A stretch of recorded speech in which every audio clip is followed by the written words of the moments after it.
Là, on est à Art Paris, au Grand Palais éphémère. J'y présente donc un certain nombre de dessins que j'ai fait pour Travel Book Louis Vuitton. Et puis j'en ai fait une quinzaine pour l'exposition ici à Art Paris.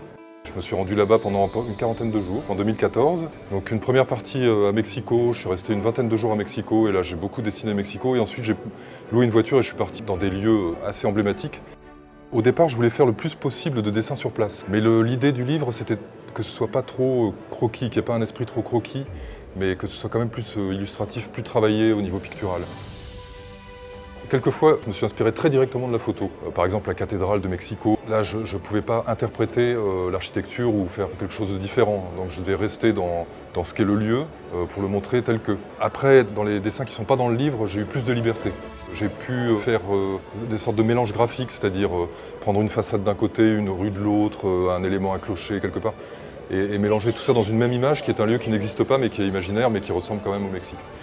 Et puis quelquefois j'ai fait pour me reposer des dessins complètement d'imagination et je pars sur un trait et puis je fais un dessin sans document, c'est plus une atmosphère. Au Mexique, il y a beaucoup d'atmosphères différentes. Donc moi l'idée c'était vraiment de retrouver cette richesse historique, toutes ces strates. Enfin, il y a certaines pièces qui sont des peintures à huile sur toile. Et c'est pareil, c'est comme une sorte de palimpseste, c'est-à-dire que je suis revenu 10 fois sur la toile. Et ça traduit bien, à mon avis, le Mexique qui est différentes couches de strates historiques. Peut-être qu'en regardant la toile, on aura cette impression. La plupart des dessins, c'est très simple, c'est juste un trait au crayon noir ou à l'encre, et puis de l'aquarelle. Parce que l'aquarelle, c'est quelque chose avec lequel je suis très très à l'aise.